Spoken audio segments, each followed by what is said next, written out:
while lying on the operating table.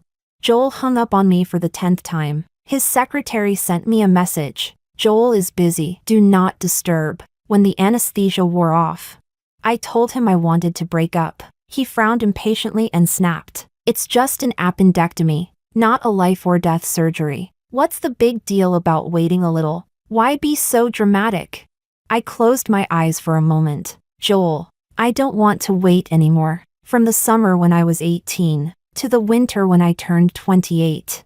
I'd been waiting for him to finish that game, waiting for him to graduate and propose, waiting for him to earn enough to marry me. 10 years. How ridiculous. Chapter 1. When I woke up, the hospital room smelled only of disinfectant. On the bedside table sat a thermos that Victor had brought. Inside was pigeon soup. The broth was clear, and the meat was soft and tender. It was clear he had put effort into it. Victor and I weren't close. He was just the client I'd met a few times. He didn't talk much, and his manner was cold. During this project meeting, I suddenly collapsed from appendicitis, and fortunately, he was the one who took me to the hospital. Victor, thank you, I said. I scooped a spoonful of the soup, and warmth slid down my throat. My phone vibrated. It was Joel. How did the surgery go? I just finished work. I'll come keep you company now. His voice carried its usual calm. Staring at the ceiling, I replied softly. There's no need. All right. Stop making a fuss, he said, his tone faintly helpless. I know you're upset, but you understand how important that client is, don't you? I can't just walk away from a deal worth tens of millions just to sit outside the operating room waiting for you. Can I? Appendicitis isn't a big deal anyway. As the anesthesia wore off, pain began to spread from the wound. I clenched my fingers and took a deep breath. Joel, let's break up. There was silence on the other end for a few seconds. Then a short, mocking laugh. Breaking up again? Just because I didn't come to the hospital to be with you? Is that really necessary?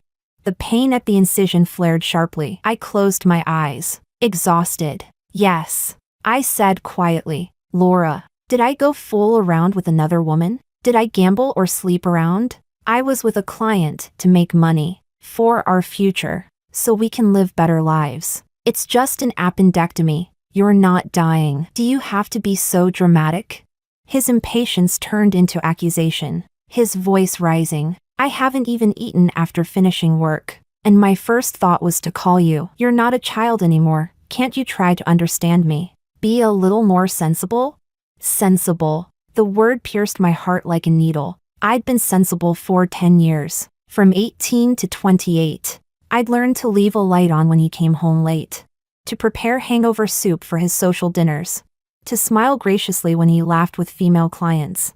To swallow every ounce of hurt and only say, I'm fine. But what did all my understanding bring me? It brought a man who brushed off my pain. Who believed every emotion I had was just me throwing a tantrum. Joel, I'm not throwing a tantrum. I mean it. He snapped, irritated.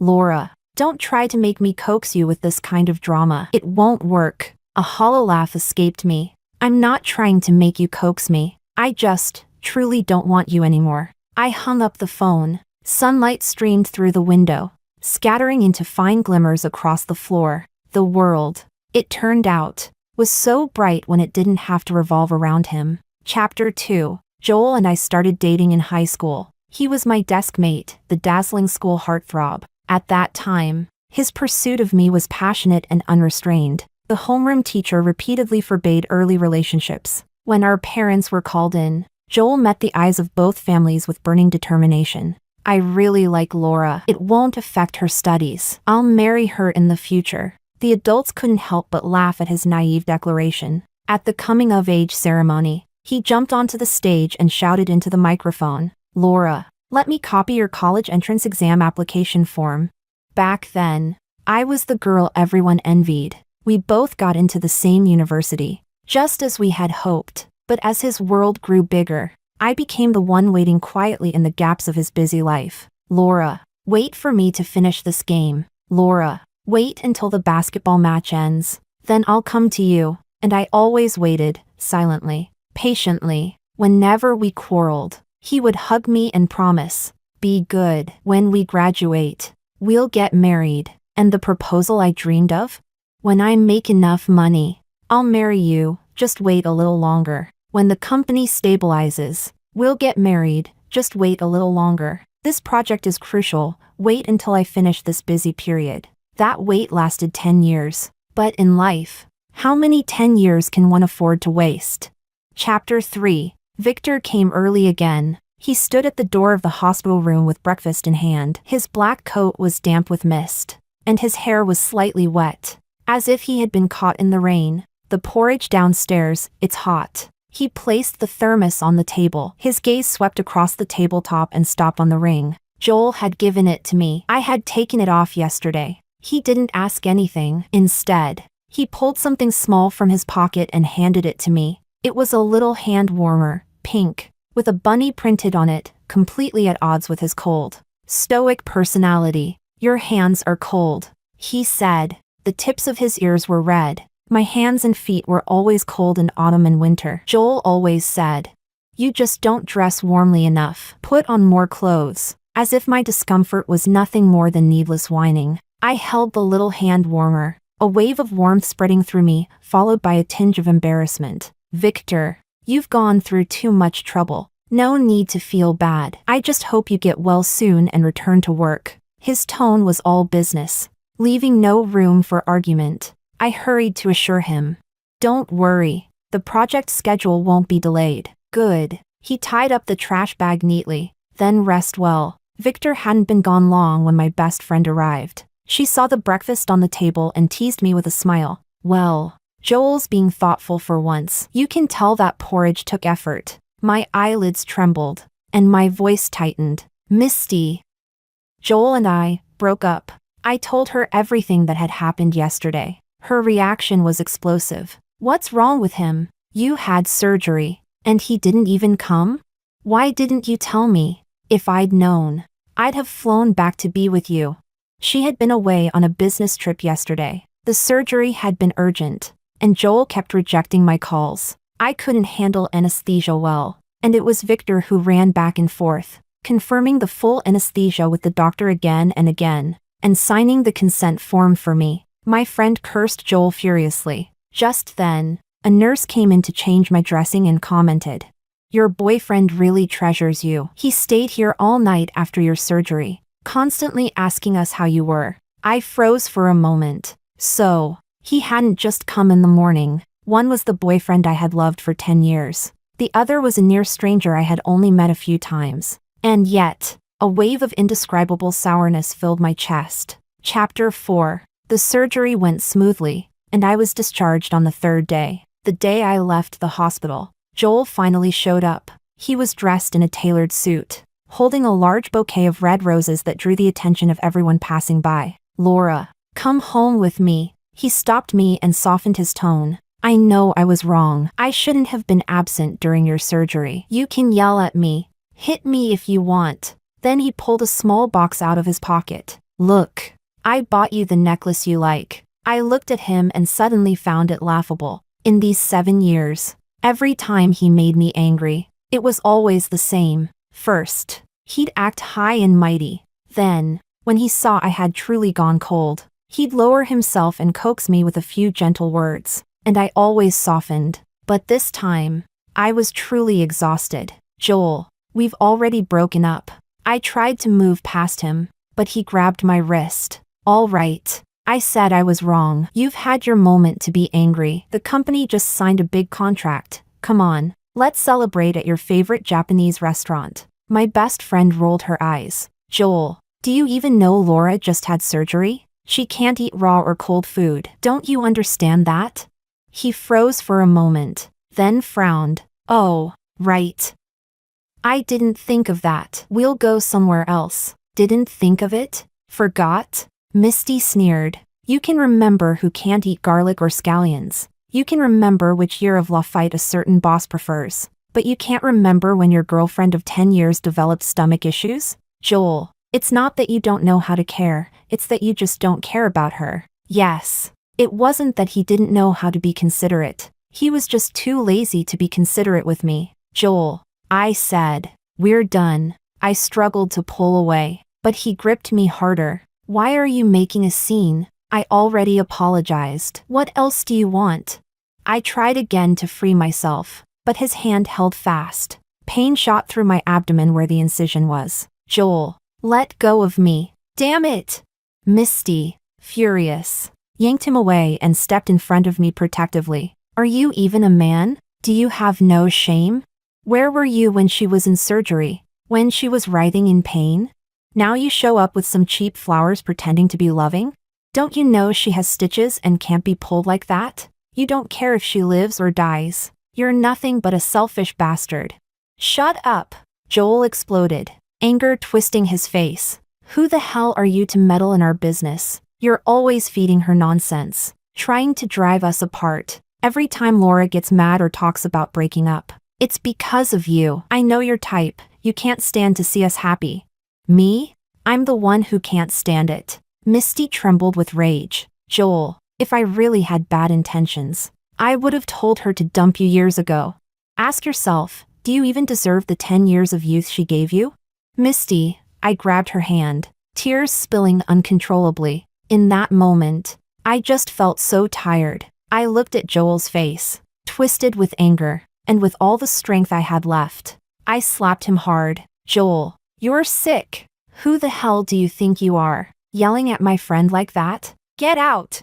He froze, staring at me in disbelief. After a few seconds of silence, he let out a cold laugh. Fine, Laura, don't regret this. Don't forget, I used my connections to get you that job. And the apartment you live in, it's mine. Without me, where could you possibly go? Each word hit me like a blunt knife in the chest. I remembered when he had pointed at that small apartment and said, Laura, this is our first home. Someday we'll have a big flat, a villa. I remembered when I quit my old job after being mistreated, and he proudly found me another through his friend. Go there, no one will dare to bully you. Those gestures that once felt like love and protection, now sounded like pity. So this was how he had always seen me, a parasitic vine that couldn't live without him. I forced a smile. I don't regret it. Let's go, Laura, Misty said, supporting me toward the car. Staying near that man another second makes me sick. I leaned back against the seat, drained. My heart felt hollow, but lighter than ever. In the rearview mirror, Joel stood motionless, face dark as ash. The red roses in his hands were crushed and misshapen. From that moment on, I never looked back at him again. Chapter 5. Misty took me to her place. Not long after we arrived, I received a message from Joel. Fine, we can break up, but within 3 days, clear out everything you left in the apartment. Misty nearly exploded with rage. That bastard, how dare he? Come on, I'm going with you. I want to see what crap he dares to pull. Without hesitation, she grabbed her keys and stormed out with me. Joel wasn't home, only his impeccably made-up secretary was there. She stood in the living room with her arms crossed, eyes filled with disdain. Mr. Joel is busy, she said curtly. He instructed me to keep an eye on things. She deliberately emphasized those 2 words, her tone dripping with arrogance. Laura, everything you take must be inspected and logged by me. After all, there are plenty of expensive items here. If something goes missing, it'll be hard to explain. Misty exploded instantly. Who the hell do you think you are, talking to Laura like that? The secretary smirked, her red lips curling in mockery. Who am I? Let's just say, Laura, that from now on, you're nothing. No one's going to coax you back this time. Oh, and a friendly reminder, she added with a sneer. Joel's being pursued by a young, beautiful heiress lately. A perfect match, equal status, strong alliance. So yes, it's better you clear your things quickly. Wouldn't want to offend the new mistress of the house. Misty laughed coldly. New mistress? What a joke. Joel's trash. He's only worthy of a woman like you, licking up his leftovers. And you think you have the right to bark orders at us? Get out of the way. She shoved the secretary hard. The woman stumbled and fell flat onto the floor. You're so vulgar and ignorant. The secretary sputtered. Misty cracked her knuckles with a grin. I'm a 4th-degree black belt in kickboxing. Say one more word, and I'll knock the fake right off your face. Then she turned protectively toward me. Laura, go get your stuff. When we left, she noticed I was only carrying a small bag with documents. What about the rest? I shook my head. I don't want it. Anything related to Joel, I don't even want to look at it again. She slung her arm around my shoulders. Out with the old, in with the new. Come on, let's go shopping. I bought piles of new clothes, bright colors, flattering cuts. Not to please anyone else this time, but simply because I liked them. Afterward, we went for steaming hot pot, spicy enough to make our eyes water and our noses run. We laughed and cried between bites. For the first time, I realized it feels amazing to please yourself. Chapter 6. The next morning, as soon as I arrived at the office, my manager suddenly informed me that the project I had been leading had been reassigned. You've been unwell lately, and your emotions have been unstable, he said, clearing his throat. It's a good time for you to rest and take it easy. That project was my blood and sweat. Countless sleepless nights. Every detail from planning to execution handled by me. And now, it was being handed over to someone else. Sir, I said calmly, I've been in charge of this project from the beginning. I know every stage inside and out. Changing leaders now poses a huge risk. Besides, I've fully recovered and can handle it. He nodded, then sighed with a patronizing smile. Laura, a wise person knows when to adapt. You and Joel, things haven't been too pleasant. Have they? Take my advice, women should know when to give in. Say sorry. Lower your head a little. Once a man cools off, everything will be fine. Why ruin your career and your relationship over something so trivial? It doesn't matter who runs the project, as long as it gets done. Don't be ungrateful. I understood then. So that was it. Of course, Joel had said it himself. The job was one he got me. The apartment was his. He believed I couldn't survive without him. No need to think twice. I resign. I said. Laura, what's the harm in apologizing to Joel? You're too stubborn. Women should be gentle. That's how they stay likable. I removed my work badge and slammed it onto the desk. How a woman should be is not for trash like you to define. Chapter 7. Life after quitting wasn't easy. I passed interviews with several companies, but every time they reached the background check stage, I was rejected. I knew why. Joel must have instructed my former boss to sabotage me, just when I was running out of options. A headhunter contacted me unexpectedly. Hello, Laura. L Group is urgently hiring a project manager. I learned that you were deeply involved in the development of their previous partner project. Your experience fits perfectly. This is a rare opportunity. L Group was one of the top companies in the industry. Its name alone carried weight. Still, they were notoriously strict with recruitment, so I didn't get my hopes up. But the interview went surprisingly well. Every technical question was a breeze. They seemed impressed by my past experience. They offered me double my previous salary. The final interview was with Victor. He didn't waste time. Your former company said you resigned for personal reasons. The replacement manager they assigned was completely unqualified compared to your original proposal. The new plan was a disaster. L Group has already terminated their contract. He paused, looking at me steadily. I reviewed your initial proposal. It was clear, innovative, and strategic. Handing this project to you is the best choice. Moving from a subcontractor to a client-side position, for me, it was a massive leap forward. But I hesitated. Victor, I might not pass the background check. He didn't even flinch. I hire based on skill and compatibility, not personal grudges. You'll have a 3-month probation. Perform well. You stay. Fail. You leave. Can you handle it? No hesitation. No pretense. I took a deep breath, met his eyes, and said, Victor, I can handle this role. Double the pay, the prestige of L Group, the platform and influence of the project. It was a lifeline thrown into the darkest moment of my life. Chapter 8. After starting the new job, I worked like I was wound up by a key. Victor's standards were high, almost ruthless, and I was constantly busy, barely touching the ground all day. It was exhausting, yes. But for the first time in years, I felt fulfilled. The satisfaction of being valued for my work gradually replaced the melancholy of heartbreak. Not long after our breakup, Joel posted a photo on social media, him holding hands with a girl. The caption read, "Only by letting go of the wrong one can we meet the right one." I remembered what his secretary had said. A young, beautiful heiress. Surprisingly, I didn't feel hurt. In fact, I felt relieved. Thank God I'd escaped. If I had wasted a few more years with him, the sunk cost would have been even greater. At an important industry banquet, I attended as Victor's project manager. Amid the glasses clinking and polite laughter, I unexpectedly ran into Joel. He had a heavily made-up girl on his arm, dressed head to toe in luxury brands. When she saw me, she instantly clung to him tighter, her voice dripping with mockery. "Oh my, isn't this Laura?"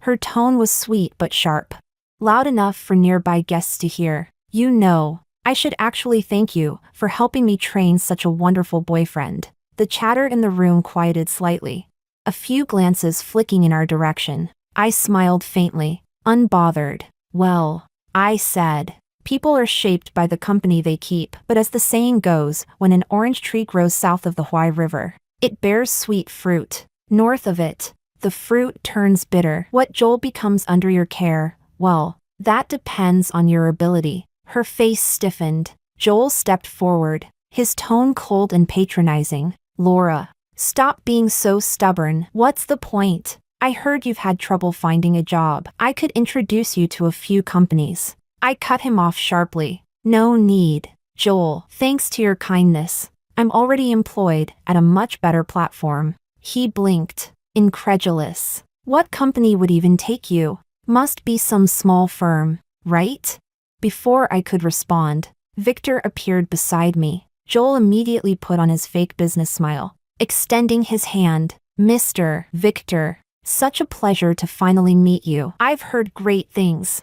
I understand your company is bidding on a new project. My firm recently completed the smart transportation upgrade in South City. We have plenty of experience. I hope you'll consider us." Victor didn't take his hand. Instead, his calm gaze fell on me. "All bidding decisions are handled entirely by our project manager, Laura. Her opinion is my opinion." Joel froze. I smiled politely. "Apologies, Joel. Unfortunately, your company's scale, credentials, and previous cases don't meet our entry standards. You're not eligible to bid." He stiffened, voice rising. "Laura, you're with L Group?" The woman beside him sneered.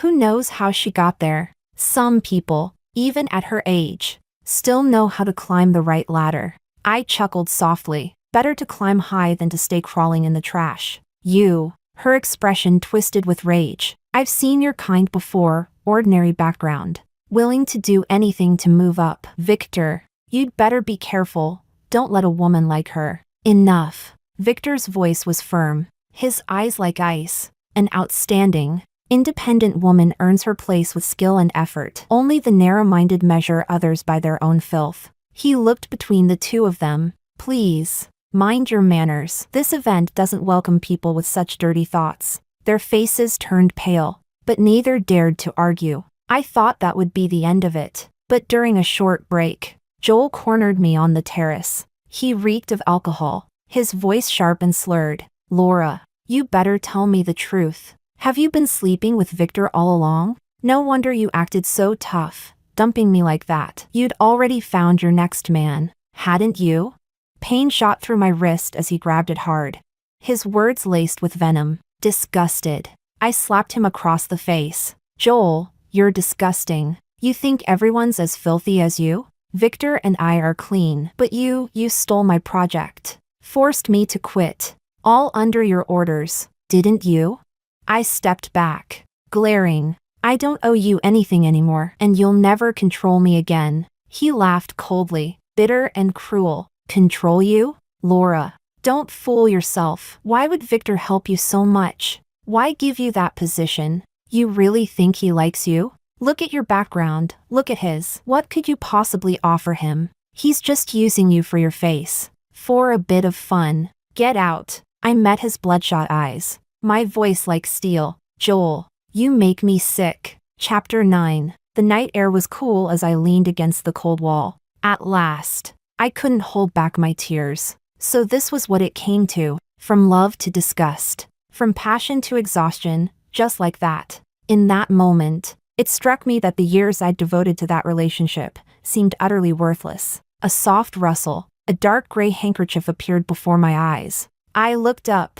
Victor was standing in front of me, though I hadn't noticed when he arrived. Victor, thank you. I took the handkerchief, my voice hoarse. You're always thanking me. His deep gaze met mine. You've helped me a lot, I murmured, lowering my head to hide the disarray in my expression. It's a boss's duty to protect his employees. He paused, his tone dropping slightly, calm, steady, yet firm. But letting someone unworthy upset you, that's just a waste of emotion. I took a deep breath, trying to steady myself. Still, thank you for standing up for me earlier about what they said. Please don't take it to heart. He raised an eyebrow, tilting his head slightly. What? You mean the rumors about us?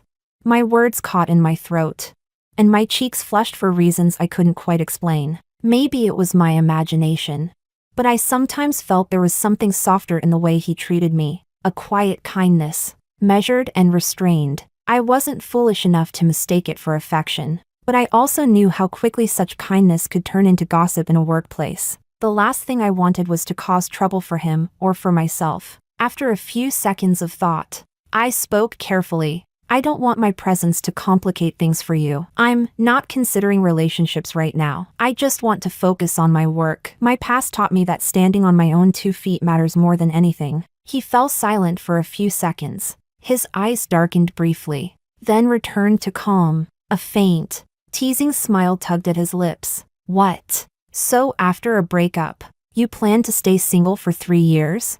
His unexpected humor made me laugh softly. It's not about staying single, I said seriously. It's just that my world used to be too small. It revolved entirely around one person. Now, I want to see a bigger world, to see how far I can go on my own. He nodded slowly, a trace of admiration glinting in his eyes. Good. Chapter 10. From then on, I threw myself completely into work. Overtime, sleepless nights, back-to-back meetings. It was endless, but every time a proposal was approved, every time a challenge was conquered, a deep sense of satisfaction followed. However, Joel didn't stop. Ever since that night at the banquet, my phone had been bombarded with his calls and messages. Laura, I packed all your things for you, nothing's missing. That day I was just angry. Come pick them up, okay? I'm not seeing anyone else. I just wanted to make you jealous. The only person I love is you. I saw the news about your project. You're amazing. But this job's too tiring. Come back. I'll take care of you. The company's profits have doubled recently. Just relax and be my wife. I'll earn the money. You just enjoy life. That Victor guy, you don't know him. He's the only son of the richest family in town. Do you think a man like that would truly love you? There are countless socialites chasing him. He's just toying with you because you're a bit capable. Laura, you're too naive. I just don't want you to get hurt. Listening to his twisted logic and arrogance, I felt nothing but absurd disgust. So I blocked him. Every number, every account. Peace lasted less than a week. One evening after work, my mother suddenly called. Laura, come home for dinner tonight. I made all your favorite dishes. You must come. Okay? Thinking it had been too long since I last visited my parents, I hurried home. As soon as I opened the door, laughter and chatter greeted me, but in the living room, besides my parents, sat Joel and his parents. 4 smiling faces turned toward me at once, their cheerfulness almost eerie. Oh, Laura's home. Come, sit, sit. Joel's mother pulled me to the sofa with exaggerated warmth. His father smiled broadly. I heard this brat made you angry. Don't worry. I've already scolded him. If you're still mad, I'll give him another beating. My mother quickly placed food into my bowl, her eyes signaling me to cooperate. Couples fight, it's normal. Look, Joel and his parents came here themselves. Isn't that sincerity? My father chimed in with a chuckle. Exactly. What married couple doesn't fight sometimes? Joel told us everything. He's ambitious. That's not a bad thing. He knows he was wrong. Laura, don't act like a spoiled child. I froze where I stood, listening to their words. I almost laughed out loud. So they thought I was just being childish. That I was the problem. All right. All right. Laura's not angry anymore. It's rare for both families to sit together. Let's all just be happy. HM?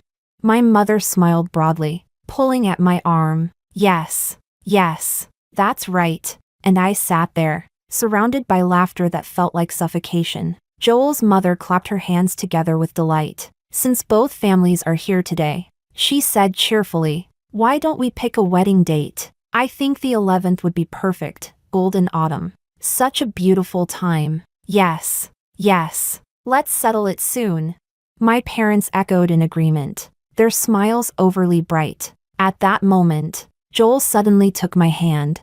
Then, in front of everyone, he dropped to one knee, holding a huge diamond ring that sparkled under the chandelier. Laura, he said excitedly, do you like it? I had this custom made. Let's get married. His voice trembled with emotion, eyes filled with hope. It was the kind of proposal I'd once imagined countless times, in quiet midnights when love still felt real. But now, it was nothing more than a carefully staged farce. I looked at this well-orchestrated moral ambush, and a bitter mix of emotions rose in my chest. Look, Laura's so moved she can't even speak, someone said. Their laughter felt deafening, snapping out of my daze. I pulled my hand away, my voice calm but cold. Joel and I already broke up. The room fell silent. Joel quickly grasped my hand again, desperate. Laura, I was wrong. Please, give me another chance. We've been together for 10 years. How can we just end it like this?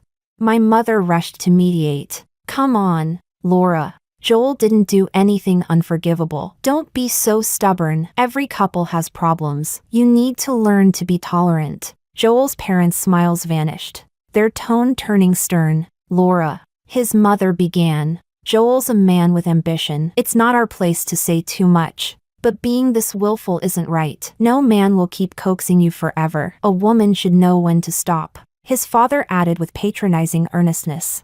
To be honest, Joel's successful now. He could have any girl he wants. But his heart is still set on you. Shouldn't you be grateful for that?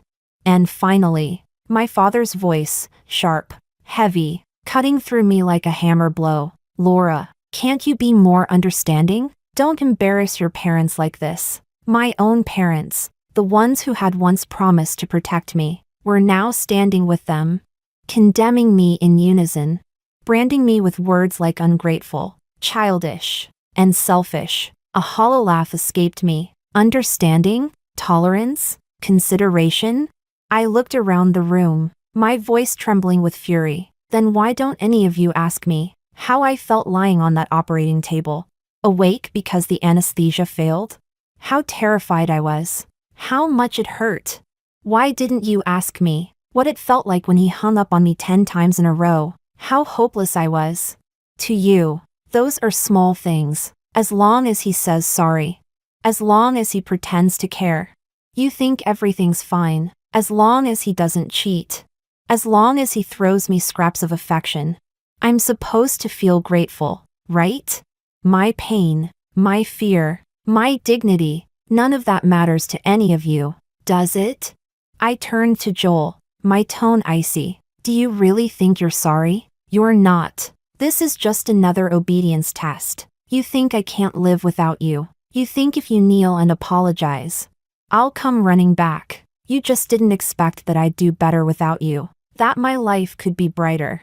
That I could stand beside someone more capable than you. And that's what really scares you. You're not heartbroken, Joel. You're just angry that the woman you controlled for 10 years is finally free of you. I straightened my back, ignoring every stunned stare around me. Without looking back, I walked out of that suffocating house. Good. Let it end like this. I was no longer anyone's understanding girlfriend. No longer anyone's obedient daughter. The cold wind filled the hollow in my chest. Maybe every so-called eternal love is just a temporary illusion. When I was little, my parents lifted me high above their heads, calling me their precious girl, saying no one would ever make me cry. And when I was young, Joel once stayed up all night to care for me when I had a fever, burning the porridge in panic. His forehead covered in sweat. Perhaps forever was never real, just a beautiful lie we tell ourselves in the name of love. Chapter 11. After that day, I never had any contact with Joel again. From time to time, I heard that his company had caught the coattails of a powerful conglomerate and was expanding rapidly. And the daughter of that wealthy family, Julia, was now the woman he proudly flaunted as his new girlfriend. I felt nothing. All my focus was on work. In the marketing department, a new guy joined the team, 24, tall, bright-eyed, and effortlessly charming. He was open and honest, and he made no effort to hide his affection for me. He confessed several times. I didn't accept, but I couldn't deny. His warmth stirred something faint in me. When my best friend found out, she was so excited she slapped her thigh. A handsome, thoughtful younger guy? Laura, this is your moment. Don't think, just go for it before someone else does.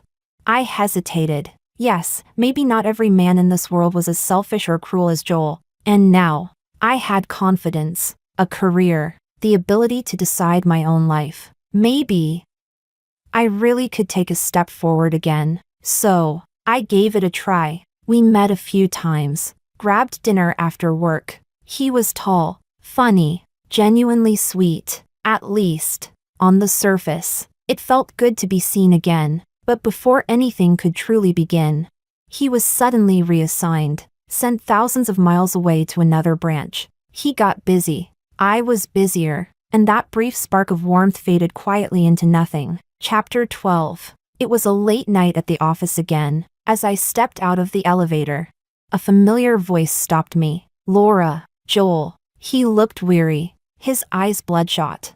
But when he saw me, he straightened up, his gaze heavy and conflicted. Laura, he said quietly, I'm getting married. I didn't stop walking. So what is this? Joel, a late-night visit to deliver your wedding invitation? Sorry, I don't give red envelopes to exes. He hurried forward to block my way, his tone desperate. Laura, if you just say the word, if you tell me you don't want me to, I won't marry her. I'll cancel the wedding right now. I let out a dry laugh. Joel, who you marry has nothing to do with me. Now, please move. His voice cracked. Laura, are you really that heartless? 10 years. Do those 10 years mean nothing to you? 10 years? I scoffed softly. They mean I was blind. Then, from behind me, came the sound of steady footsteps. It's late, a deep voice said. I'll take you home. Laura. Victor stepped up beside me. His calm eyes flicked toward Joel, cold. Warning. Joel's face twisted in fury at the sight of him. Victor. Laura's my woman. From 18 to 28. She was with me. Her youth, her firsts, her memories, they're all mine. You think she really likes you? Impossible. He sneered, losing all restraint. The woman I fucked for 10 years, you think she's your treasure. Bang. Before the words finished, Victor grabbed Joel by the collar and punched him square across the face. 10 years of so-called love. And that's how you treat her? You don't deserve her. She deserves someone far better. Joel, red-faced, swung back in rage. So that's it? You've been after my girlfriend all along. Huh? You home-wrecking bastard. If it weren't for you, we'd still be together. Victor shoved him to the ground, pinning him hard. I grabbed his wrist in panic. Victor, stop, please. Don't. Chapter 13. I pulled Victor away quickly, leaving that mess behind. His lip was split, a thin line of blood trickling down. I stopped by a pharmacy to buy some ointment. When we got back to the car, I handed it to him. Victor, you should treat the wound. He didn't take it. Instead, he turned his head toward me, eyes dark. Laura, do you really have to be this distant with me? You can't even put some medicine on me yourself? There was a quiet anger in his tone, and something else, softer, like hurt, under his gaze. I felt uneasy. Fine. I murmured, unscrewing the cap. I dabbed a cotton swab in ointment, and leaned in carefully toward the corner of his mouth. The car was small, our proximity too close. His breath surrounded me, warm and steady. When our eyes met, I instinctively looked away. Why can't you look at me? His voice was low, rough, magnetic. My hand trembled, the cotton swab nearly slipping. He reached up suddenly, gripping my wrist firmly, his palm burning against my skin. Laura, he said, his voice deep. I know you understand how I feel. He locked eyes with me, leaving me nowhere to hide. You told me before you weren't ready for another relationship. I respected that. I gave you time. I was willing to wait. He paused, and his voice grew heavier. But what then? His tone carried frustration, even jealousy. That young guy, what was that about? So, with him you don't need time? He gets to cut in line? I froze, caught off guard, awkward and at a loss for words. During all this time working together, Victor's kindness had long surpassed the boundaries of a normal boss. When the project hit a bottleneck, he quietly offered crucial insight. When we worked late, he always insisted on driving me home. Even my small, offhand remarks, he remembered them all. Little things, silent gestures, like gentle rain seeping into my heart. Even someone as slow as me could see what it meant. But between us, the distance felt far too great. His family was one of the most powerful in the country. 2 sons. The elder went into politics, a man of high rank and great influence, married to the heiress of another wealthy family. A perfect match. And Victor, a man like him, born into that kind of dynasty. Could his marriage ever be something decided by the heart alone? I lowered my eyes and said softly, Victor, we're not suitable. Not suitable? His grip on my wrist tightened. Not suitable for me, but suitable for that kid? Tell me, in what way am I worse than him? He took a step closer, his presence pressing in. I had nowhere left to retreat. He's younger than you, I muttered. Victor froze for a moment, then suddenly let out a laugh. Half angry, half amused. Yes, he's younger than me by a few years. So what?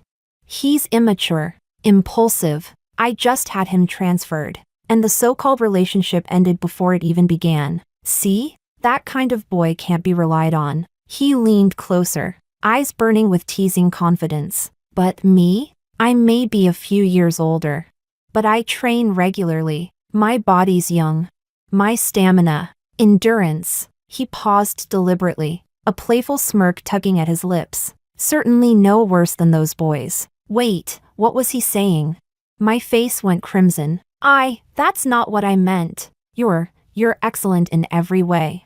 A great choice for a partner. I just meant that there's too much difference between us. He fixed his gaze on me, and suddenly smiled. Laura, what did you just say? I said we're too different. No, the sentence before that. That you're a great choice for a partner. Good, he said, still smiling. Then let's be together. Wah, no, that's not what I meant. That's the part one wanted to hear. His eyes glowed with intensity, a warmth that made my heart skip. Laura, you're such a coward, he said softly. You say you live for yourself now, but when you finally feel something, you don't even dare to admit it. What are you afraid of? That my family's name is too high? That people will gossip? That I won't be faithful? His voice grew gentler, almost a vow. Laura, I won't let you lose. Yes, he was right. I was a coward. I kept saying I wanted independence, a new life, but when faced with genuine affection, I instinctively backed away. Yet, almost 30 years old now, if I didn't dare chase even one heartbeat, how would I ever live without regret? What was there to be afraid of? What was there that I couldn't afford to lose? Chapter 14. After we started dating, Victor became a completely different man. The once calm, composed, and distant Victor, the one everyone called cold and untouchable, was gone. In his place appeared a clingy, childish, and utterly shameless man. Manager, come to my office for a moment. His voice over the intercom was formal, professional, and serious. But the moment I stepped in and closed the door, he pulled me straight into his arms. Hey, sweetheart, he murmured, grinning. I missed you. Kiss me. I blushed, pushing lightly against his chest. Victor, stop it. We're in the office. Someone might see. He only smiled, eyes glinting with mischief. Then you'll make it up to me tonight? He leaned close, his tone teasing. Fine, fine, just let go already. If someone walks in, it'll be a disaster. That night, once we were home, he was even worse. Baby, am I amazing? Tell me, is my body better than those younger guys? Stronger? More? Victor, shut up. I covered his mouth in embarrassment, my face on fire. How could this man, once the picture of restraint and dignity, turn into such a flirt after falling in love? Because we worked in the same company. We kept our relationship secret, at least for a while. That was until a newly hired overseas returnee joined the department. Smart, capable, but unfortunately, blind enough to fall for me. He brought flowers and confessed publicly in front of everyone. By that afternoon, Victor had promoted him to a branch office on the other side of the planet, claiming the overseas market desperately needed his talent. Later, he cornered me in the office, face dark. Laura, if this keeps up, I'm going to have a heart attack. You have to make it official with me. And so, the next day, half coaxed, half tricked, I found myself standing beside him at the marriage registry. When we finally got our little red book, our faces smiling side by side on the photo. He exhaled deeply, satisfaction lighting up his features. Let's see who dares try stealing you now. Chapter 15. After the wedding, I attended a social gathering for the first time as Mrs. Victor. Among the elegantly dressed guests, I unexpectedly saw Julia, Joel's new wife. But in this glittering circle of high society, Julia was subtly excluded. She tried her best to blend in, but was quietly ignored at every turn. A few wealthy ladies leaned toward me and whispered, "Madam, you're new here, so you might not know, Miss Julia is an illegitimate daughter. In our circle, everyone comes from proper families, legitimate wives and noble daughters. Not every stray cat or dog can squeeze their way in." They giggled behind their champagne glasses. Look around the city, what respectable family would marry her? She had no choice but to settle for that small-time businessman who lives off his wife's family. Only then did I realize Joel's so-called wealthy heiress wife was, in fact, an illegitimate child. Still, it was said that after marrying into Julia's family, Joel's business flourished. His company had just completed a round of financing and was preparing to go public. But fate always has its way of settling accounts. A month later, Julia's grandfather, the head of the family, passed away suddenly. He died so abruptly that he left no will. The inheritance had to be distributed according to the law, and Julia, being illegitimate, received nothing. Legally, she wasn't even recognized as a daughter, though the law grants equal inheritance rights to illegitimate children. With the old man cremated and gone, she had no way to prove her lineage. The scandal spread through the elite circle like wildfire, turning into everyone's favorite topic over tea and gossip. When the eldest legitimate daughter took over as the new head of the family, Joel's company instantly lost its powerful backer. Worse still, in his blind ambition to prepare for the IPO, Joel had overextended his business, mortgaged his assets, and taken out massive loans. Now, the funding chain had collapsed. The loans went unpaid. Overnight, the company declared bankruptcy, and Joel himself was under investigation for embezzlement and illegal financial manipulation. Seeing his haggard, defeated face splashed across the financial news, I felt nothing but calm. In the end, life always balances the scales. Karma never forgets. Chapter 16. A few days later, Joel's parents appeared downstairs at L Group's headquarters. Ignoring the security guards, they dropped to their knees in front of me, sobbing, "Laura, please help Joel. We know you married well, your husband's powerful and kind. Please, for the sake of the 10 years you spent together, lend him some money. Help him through this. We're begging you, he can't go to jail." I looked at them quietly. There was no satisfaction, no sense of revenge, only a faint sadness. His problems have nothing to do with me. Please, leave. When Victor heard about the incident, he came down immediately, without a word. He stepped in front of me, shielding me completely. His expression was icy as he said to the guards, "Escort them out, and from now on, don't let them get within 100 meters of this building." Then he turned to me gently, supporting my arm. Don't mind them. Let's go home. You're pregnant. Anger isn't good for you or the baby. I couldn't help but laugh softly. It's only been a month. Victor, the baby's still just a little bean. Don't exaggerate. Since learning about the pregnancy, Victor had taken care of me with meticulous tenderness. We both loved quiet, simple days. After work, he would take me to the supermarket, carefully choosing fresh ingredients. Back home, he'd put on an apron and cook in the kitchen. He said it helped him relax, and that watching me finish every bite gave him a sense of fulfillment no business success could match. He remembered all my little habits, never forgot an anniversary, and always made time to accompany me to prenatal checkups. Afterward, we'd eat together, take evening walks, and play with the stray dog we'd adopted. Life was calm and ordinary, yet filled with small, precious moments of happiness.